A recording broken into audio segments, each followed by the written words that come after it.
नमस्कार, स्वागत है आपका वंदे मातरम न्यूज पर। आपके साथ मैं हूं शारदा यादव। आइए चलते हैं आज की खबरों की ओर।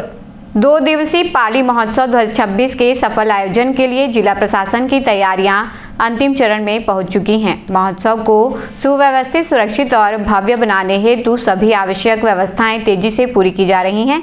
इसी क्रम में कलेक्टर कुणाल दुधावत और पुलिस अधीक्षक सिद्धार्थ तिवारी ने पाली के केराझरिया स्थित आयोजन स्थल पर निरीक्षण कर तैयारियों का जायजा लिया। कलेक्टर ने मंच निर्माण, दर्शक दीर्घा, बैठक व्यवस्था, वीआईपी बैठक, विभागीय स्टॉल, पार्किंग तथा बैरिकेडिंग सहित विभिन्न व्यवस्थाओं का अवलोकन किया। उन्होंने सांस्कृतिक कार्यक्रमों की सुचारू प्रस्तुति के लिए मंच पर सभी तकनीकी एवं आवश्यक सुविधाएं सुनिश्चित करने के निर्देश दिए।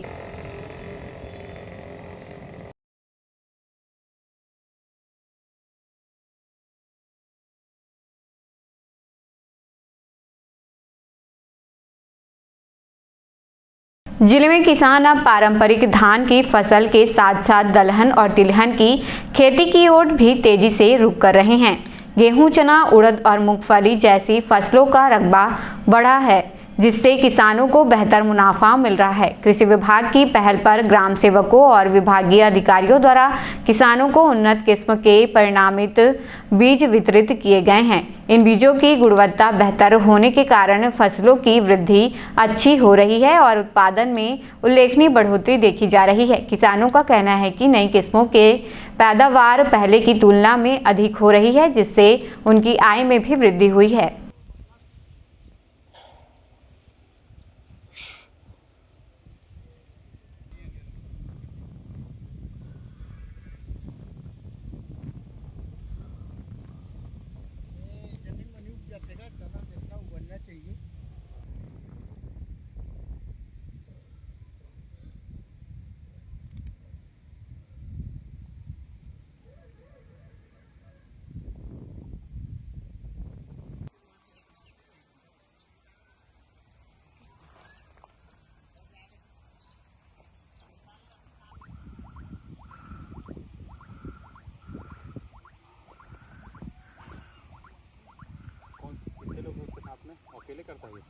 बहुत अच्छा है। एमा समझा हमला माने वो ब्रह्मास्त्र का माने हमला मिले है।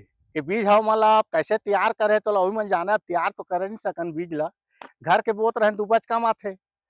अब एमा सरकारी बीज मिली से एमा बहुत प्रोडक्ट है। अब एला वजन तो अब एक एक करते तो पता चलतीस एकड़ 2 एकड़ में कतका होथे तेला। अब एक अनुमान पूरा लास्ट में उपज होल ही तो आमदनी हमन के पता चलते।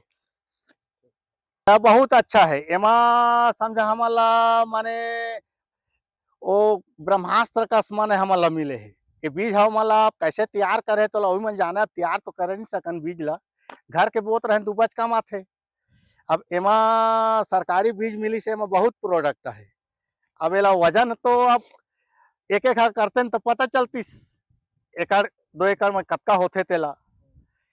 अब एक अनुमान पूरा लास्ट में उपज होल ही तो आमदनी हमन के पता चलते। इस बार किसानों को धान, ग्रीष्मकालीन धान के बदले इनको मक्का और दलहन तिलहन की बीज उपलब्ध कराए गए थे, ताकि इन ग्रीष्मकालीन धान को फसल परिवर्तन कर सकें। इसमें मुख्य तौर पर किसानों को सब्सिडी रेट पे इनको गेहूं, चना और उड़द जो है निःशुल्क प्रोवाइड किया गया था। इनके लिए तो ये बहुत ही अच्छा मौका है। मतलब जो ग्रीष्मकालीन धान होते हैं उसके बदले जो दलहन तिलहन और मक्का जो प्रोत्साहन योजना है, इसमें भाग लेके मतलब किसानों को निःशुल्क मक्का बीज, उड़द बीज मिलता है और सब्सिडी रेट पे इनको गेहूं और चना बीज भी मिला हुआ है। तो इनके लिए तो बहुत ही अच्छी बात है। इनके साथ साथ इनको कीटनाशक जो दवा हैं और जो माइक्रोराइजा है और जो अन्य जो उसके घटक हैं वो भी किसानों को निःशुल्क उपलब्ध कराए गए हैं। तो ये वाकई किसानों के लिए बहुत अच्छी योजना है और किसानों को इनका बढ़ चढ़कर भाग लेना चाहिए। और हमारे इस नगर निगम क्षेत्र अंतर्गत कुल अभी तक 23 हेक्टेयर जगह में धान के बदले, ग्रीष्मकालीन धान के बदले मतलब लगभग किसानों ने बहुत अच्छा परफॉर्मेंस किया है। शहर के कोतवाली थाना क्षेत्र में एक दिल दहला देने वाली घटना सामने आई है। प्रारंभिक जानकारी के अनुसार चरित्र शंका को लेकर हुई पारिवारिक विवाद में एक पति ने अपनी पत्नी पर धारदार हथियार से हमला कर दिया। बीच बचाव करने पहुंची मां और बहन पर भी आरोपी ने जानलेवा वार कर दिया। घटना के दौरान घर से आ रही चीख पुकार सुनकर पड़ोसी तत्काल मौके पर पहुंचे और किसी तरह घायल महिलाओं को आरोपी के चंगुल से छुड़ाया। सभी घायलों को तत्काल जिला मेडिकल कॉलेज अस्पताल में भर्ती कराया गया, जहां पत्नी की हालत गंभीर बताई जा रही है। अन्य दोनों घायलों का भी उपचार जारी है। घटना की सूचना मिलते ही कोतवाली पुलिस मौके पर पहुंची। पुलिस ने मामला दर्ज कर लिया है और आरोपी की तलाश शुरू कर दी है।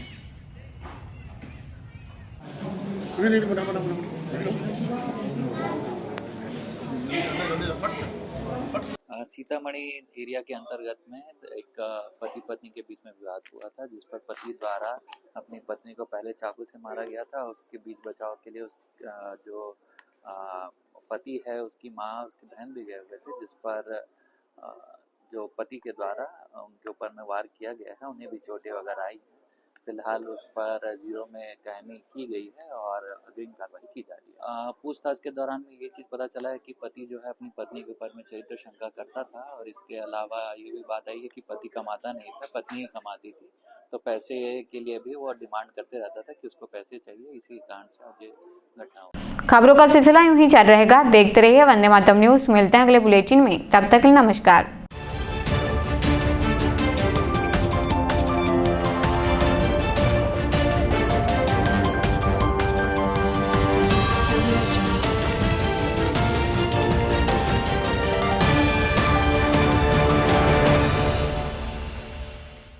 सिद्धि Vinayak hospital, a unit of orthopaedic surgery and trauma management. अब हड्डियों से संबंधित रोगों के उपचार के लिए कहीं और जाने की जरूरत नहीं। जटिल एवं असाध्य रोगों का सफल इलाज अब आपके अपने शहर में। घुटने व कूल्हे के जोड़ों का प्रत्यारोपण, जटिल फ्रैक्चर एवं जोड़ों का सफल ऑपरेशन, गठियावाद व जोड़ों के दर्द का उपचार, टेढ़ी मेढ़ी हड्डियों का बेहतर इलाज, हड्डियों की जन्मजात विकृतियों का उपचार। इसके अलावा OPD 1-2 की सुविधा, modern pathology lab, private semi private general ward की सुविधा, modern digital x-ray, ECG, ICU, ventilator की सुविधा, pharmacy, OT team, waiting area, 24 घंटे एम्बुलेंस एवं आपातकालीन सुविधाएं उपलब्ध। हमारा पता Siddhi Vinayak hospital, doctor Shadalnath, plot number 52, Bluebird school के पीछे, कोसाबारी, कोरबा। इसके अलावा अब हमारा नया संस्थान सिद्धि विनायक प्राथमिक एवं ट्रामा सेंटर, उर्गा। इस केंद्र में फार्मेसी, एक्सरे, पैथोलॉजी व आपातकालीन चिकित्सा सुविधा उपलब्ध है। तो संपर्क करें। मोबाइल नंबर 9993000683, 9109488443 कोरबा के लिए, 8120195179 उर्गा के लिए।